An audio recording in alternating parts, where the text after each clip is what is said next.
Today's presentation is based on an equity fellowship that was with the National Centre for Student Equity in Higher Education, specifically looking at ways to strengthen evaluation in Indigenous higher education throughout Australia.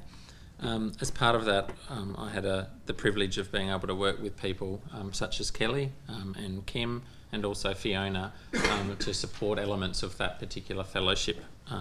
So that was critical because I'm a non-Indigenous worker working in an Indigenous higher education research space, and working alongside in my Indigenous colleagues is certainly my preference in the way that I go about doing work in this space. And it has an impact on the way that the research that we undertake occurs, and certainly the views and analysis that we bring to the data that we're looking at, particularly in the qualitative space. I'll hand over to Kellie to introduce herself. So thank you for the introduction, Donna. And I would just also like to add that although I come from a humanities background, I've also been recently working here as a research fellow at CDU for the last 2 years. And then I took 6 months off to finish my PhD at Flinders University to come back to CDU. And I've been working as a part of a team with James on this research. So he's been leading it and I've been providing support along with Kim and Fiona. We'd like to begin by acknowledging the Larrakia people upon whose land we are meeting here today, and pay our respects to elders past, present and emerging, and we extend this acknowledgement to Aboriginal and Torres Strait Islander people who are here with us today. I'm going to skip through fairly quickly what the study was about and the rationale, but this gives you a brief overview of what that's going to look like, and off we go. So what do we know about evaluation in Indigenous context? We know that it's been described as a wicked policy problem within the Australian policy context. We know that the Australian government has been wrapped over the knuckles a few times by a few big bodies, the Productivity Commission, the Australian National Audit Office, for not doing work in this space. But on a positive note, we know that there's some innovative approaches emerging in this space, and that there are some Indigenous methodologies, decolonising evaluation approaches that are starting to be adopted in this space as well. And part of that underpins the rationale for doing this study. We also know over the last couple of years, particularly 2018, there are a few evaluation frameworks within the Indigenous affairs space that were released, and here's two of them up here. One relates to the Indigenous Advancement Strategy and the other relates to an evaluation framework in Aboriginal and Torres Strait Islander health context. But alas, we do not have one in the Indigenous higher education context. And going back to the Berendt review that I mentioned earlier today, one of the things that the expert panel explicitly mentioned in the report was, while considerable data was available through departmental program-based reporting to monitor progress, there was not always sufficient evidence to assess the overall success or otherwise of specific programs. In some cases, there were no independent evaluations of programs for the panel to draw on. So whilst they were embarking on this process of doing a national review, they actually struggled to find good quality evidence to inform that. Why is this important? Well, what we've seen is that there's been this ongoing national narrative around Indigenous higher education and evaluation. The On Stony Ground report back in 2011, Aileen Morton-Robinson and others, and Maggie Walter and others were involved with, emphasised importance of Indigenous governance and participation, and they essentially did a bit of an assessment on how universities nationally were going in that regard. We had the Berendt review that recommended the development of an Indigenous higher ed monitoring and evaluation framework. We had a HEP National Priority Pool grant here around building evidence base, so starting to provide it and build that evidence base nationally around what's working and what's not. We go to ATSI-HEAC, recommended the development of an Indigenous higher ed performance and evaluation framework just before it was abolished in 2016. And we also saw the release of the Universities Australia Indigenous Strategy 2017-2020, and they've since come out with a performance and monitoring framework in that space. And more information on that's in that article there, and there's some copies of that over on the table for those that are interested. I should also mention that there's a whole heap of resources over on the table that people are welcome to help themselves to throughout today as well. Equity Fellowship, we've already spoken about that and who the team is, but it has been a team effort. We got ethics approval through CDU. There were two components to the research. One was interviews with Indigenous and or equity policy and program staff within either the Department of Prime Minister and Cabinet or Department of Education and Training. But importantly, there was also 24 interviews with Indigenous scholars and thinkers in higher education across Australia, and I'll talk more about that cohort in a moment. The thematic analysis that we undertook deliberately tried to privilege Indigenous voices, and it deliberately tried to maintain a strengths-based position. And it's the Indigenous scholars data that we'll be presenting today. Of those 24 participants, there were two inclusion criteria. They were either they had to identify as Aboriginal and or Torres Strait Islander and work in a senior Indigenous focused role within a higher education institution. That being said, the roles that they worked in were very different, a whole range of roles there, cutting across from Deputy Vice-Chancellor through to PVC's directors, managers, strategic roles, researchers, etc.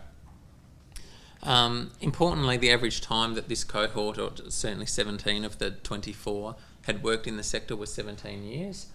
So these are people that have been engaged in the area for quite a while. I think that's really important and telling in some of the responses that we'll be sharing. It did have participants from all states and territories. We're not saying it's representative, but we are saying that we did get various viewpoints from across the country.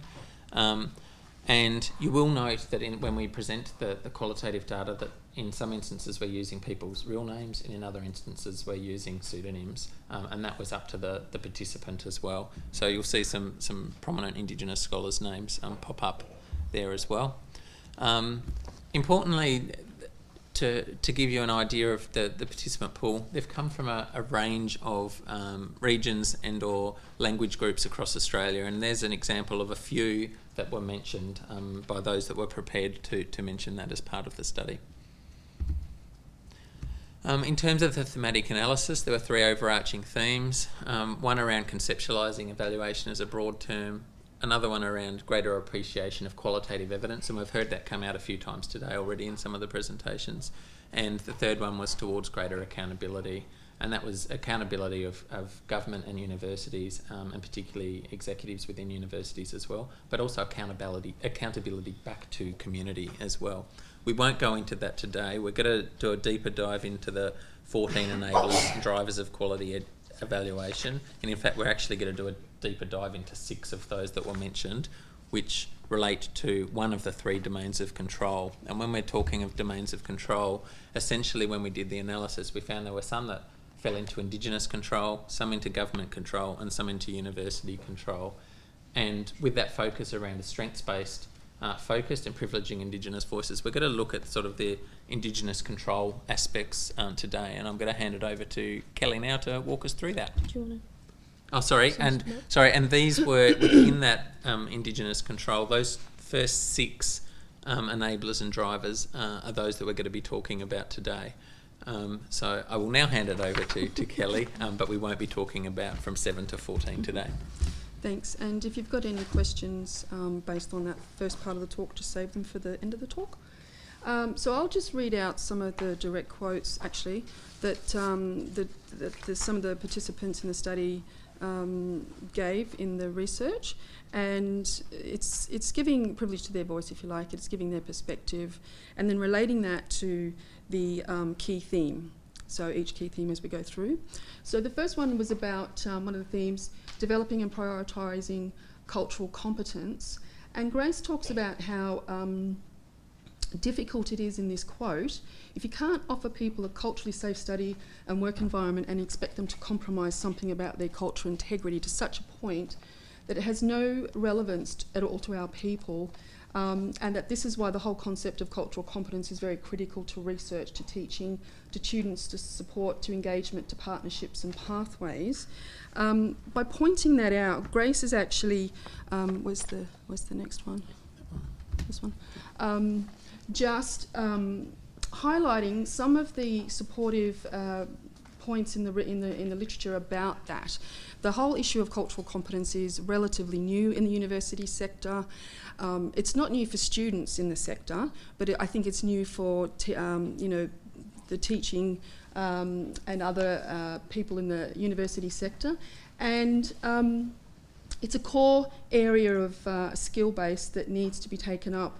So the literature that James and the team were looking at was how to develop cultural competency in university staff to enhance student experiences, and that the National Centre for Cultural Competence held an international conference last year to discuss this topic, so it's getting some promotion out there, and that there's a general sense among participants that mandatory cultural competence training is insufficient, and I suspect that some of that feedback does also come from the reviews that we're getting from students about their experience in the university sector. And a difficult concept to evaluate well. It is a difficult concept to evaluate well, and that there is some recognition that qualitative approaches may be the better way to go to try and get a grasp of this concept and how best to outroll it in the university sector.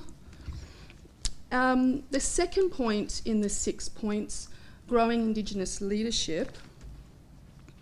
We've got some quotes here about what people, Jackie's talking about how what Aboriginal people leading evaluation is, and that they should have more involvement in that process, leading it, and that it's about involving Aboriginal people in every aspect of the decision-making process. And I know it almost sounds like a cliche. It's so old, we've all heard it so many times over and over, but it's actually still being said because it's not being taken seriously enough. And on that point, we know that Indigenous leadership and governance are critical in higher education, but are difficult to measure, and that was one of the findings of the Morton Robinson report, and that now embedded in the UA Indigenous Strategy, University RAPs and ISP funding guidelines, but there are still genuine concerns raised about accountability and adoption of WU approaches, and that there's some promising progress, an increase in Indigenous PVC positions, representation on university councils, and establishment of elders groups. Just with the WU, that's whole of university approaches, which we've also heard a little bit around today. Mm-hmm. Now, on the point of addressing white privilege and power, Steve Larkin noted that Indigenous people have, come to a better understanding of non-Indigenous ontology through our engagement in the higher education space, but he questions whether or not non-Indigenous people in the higher education space are coming to an understanding of the ontologies of Indigenous people, which is a really important point to make in terms of, a starting point in terms of addressing the issue of white privilege and power. Tracy says that when you're surrounded and immersed in a system that is not your own, and it's very hard to get a footing to be able to build. Of course, in the neoliberalist world, which has impacted upon the university with its madness for compliance, you can actually end up being punished because you don't get that footing. And Tracy's point and Steve's point there, again, are supported. We know that's supported in literature, and that we need to talk about race and power and how the white race constructs paradigms to exclude us. White voice is considered authoritative, and it gets immediate validation, which is automatic, whereas Indigenous voice is considered suspicious and not as valid and frequently dismissed, and that this is caused by structural inequality of ontologies. So that's a key issue to be addressed. Also, the ghettoisation of evaluation of Aboriginal education inside institutions diminishes its value. And the point there is that rather than make evaluation of higher education, Indigenous higher education participation experiences just the responsibility of one area in a university, it needs to be everybody's responsibility. And we know that global focus on decolonisation and Indigenous knowledges is gradually shaping the HE system responses. An opportunity is arising for change and strengthening evaluation processes. Decolonisation is happening at a different pace across institutions around the world, but it is definitely on the agenda. Now, on the issue of valuing Indigenous knowledges, and prioritising Indigenous epistemologies, Brian says that one of my colleagues just recently criticised Indigenous standpoints to me because he said, well, as a white fellow, I just can't criticise that because I can't comment on it. And I think what Brian's getting at there is that there's this a disconnect between what we know are our Indigenous epistemologies and ontologies and what the people we study with and work with in the higher education space know about Aboriginal and Torres Strait Islander ontologies and epistemologies, and that that's an area that needs to be worked on. So Lester Irabina-Rigney has said that Aboriginal people, when they go into university, they want Indigenous courses about health and education to be taken laden with content about Aboriginal people, and they want university services to be Indigenised. They want to see Aboriginal staff inside universities.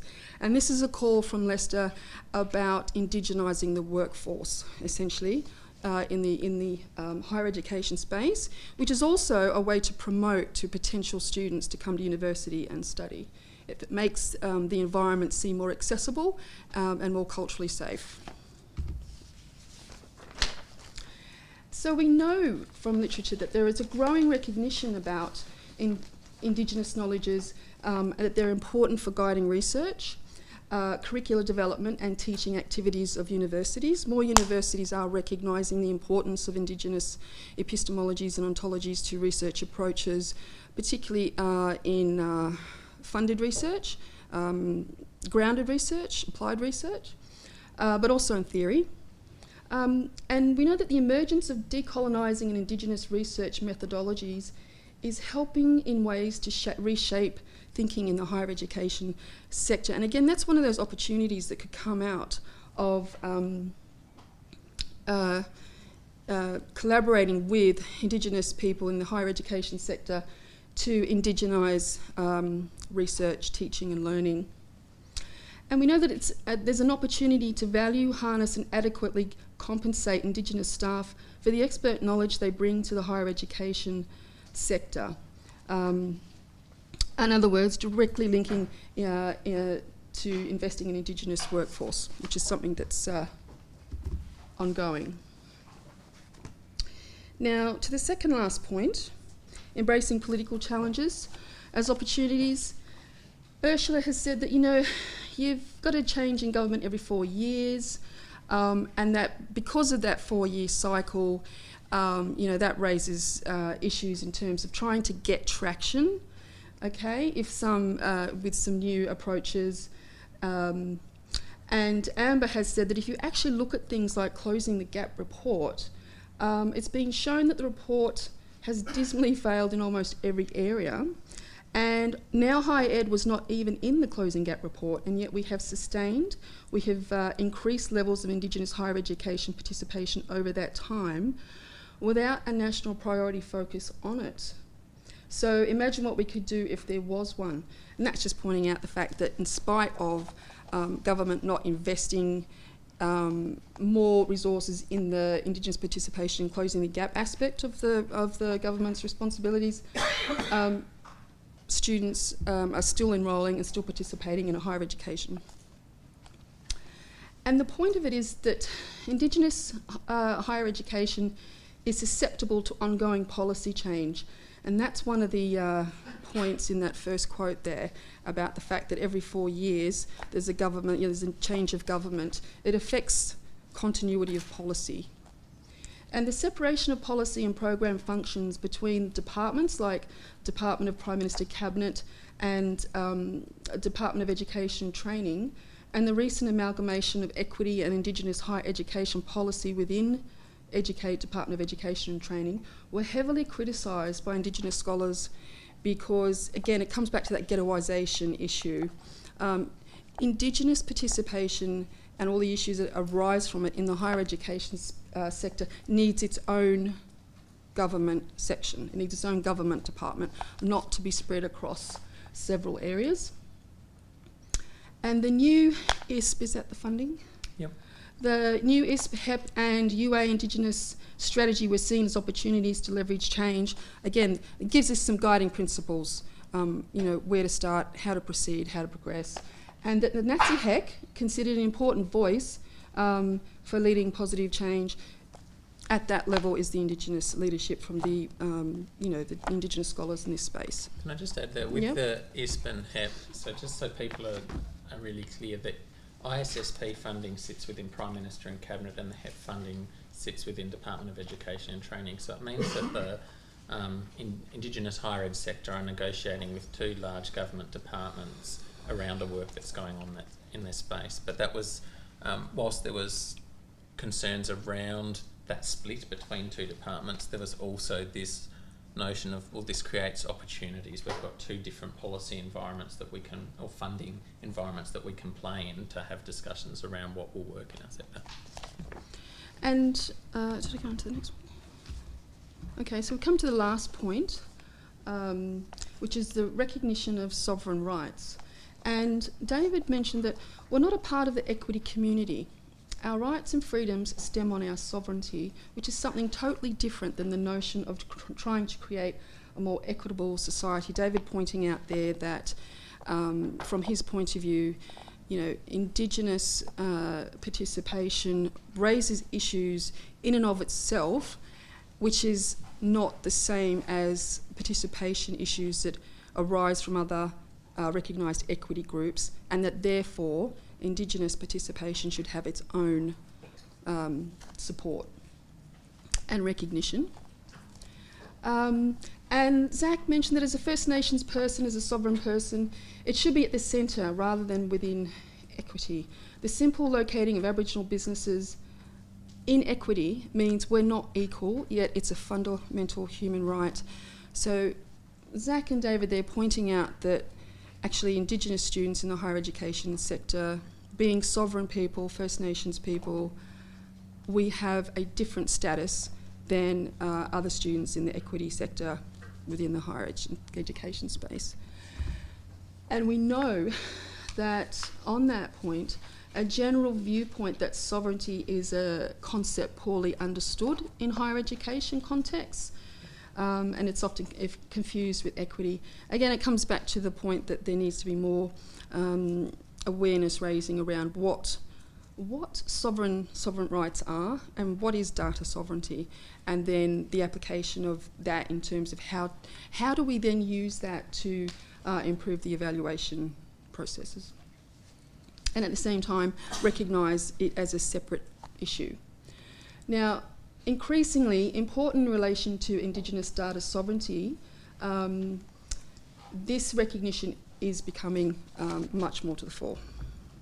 So that is the last of the direct quotes from the participants in the survey, and I'll just hand over now to James to talk about data sovereignty. So just picking up on the point that Kellie just made, and I guess on the analysis from the research, one of the recommendations was that a forum be held with Indigenous scholars nationally to unpack this notion of Indigenous data sovereignty and what it means in the higher education context. So a workshop as a result of the fellowship was held in April last year alongside the National Cultural Competence Conference that was held down at the University of Sydney, where we brought together some of the participants from the research, some new people as well, but Indigenous scholars across the sector. It also brought into the fold representative from TEXA, a representative from Universities Australia, representatives from the National Centre for Student Equity, and representatives from NATSI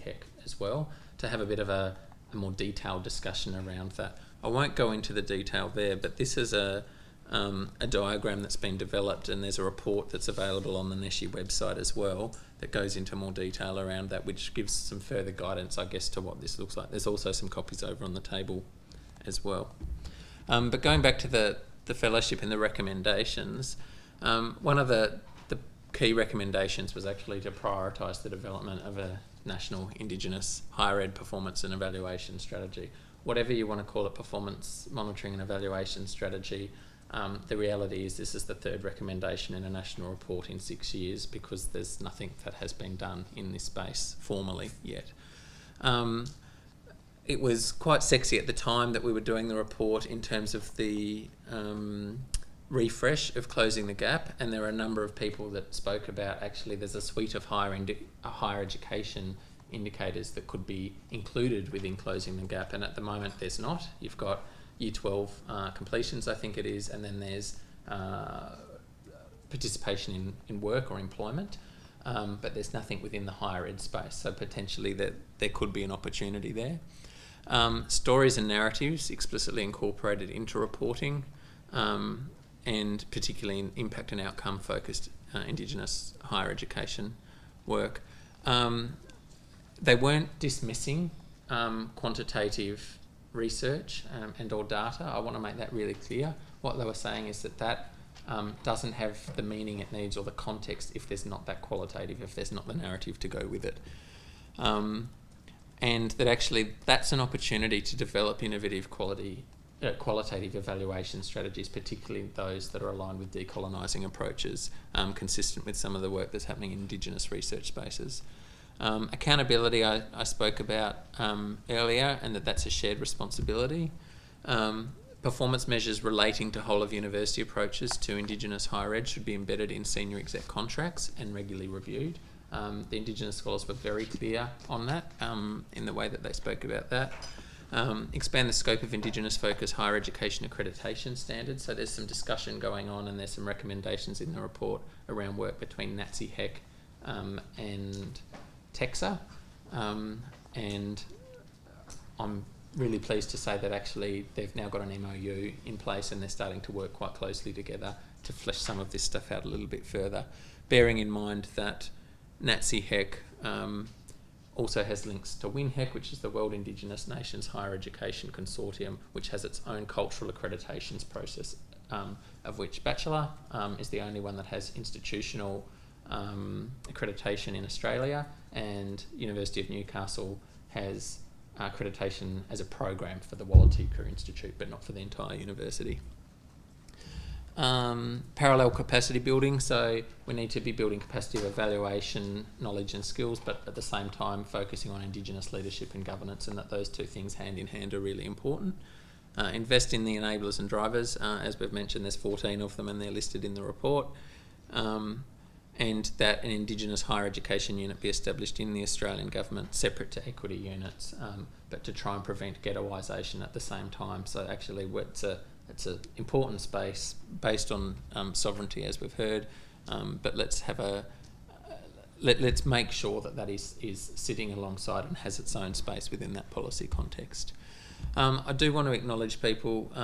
Kim and Fiona we've acknowledged a few times, but it was also underpinned by an expert project advisory group, and I would like to acknowledge all of those people. The National Centre for Funding it, NATSI HEC in particular, they were engaged right at the beginning, I think on about day 3 of my journey into this process, and we briefed them along the way. They stayed engaged. Many of the participants were NATSI HEC members, and we fed the report back to them at one of their caucus meetings in the middle of last year as well. Universities Australia, some of this research has contributed to their thinking around their performance and monitoring framework that they've developed around the strategy. And of course the Department of Education and Training and Prime Minister and Cabinet as well. And the full report is available there and in hard copy there. So thank you very much. And I'll just put this one up as well, which is a complete different presentation, but this is some early work around conceptualising some of what the performance parameters might be, and that it's sort of looking at it from a different range of perspectives, putting students right at the centre of that, family and community schools and universities. So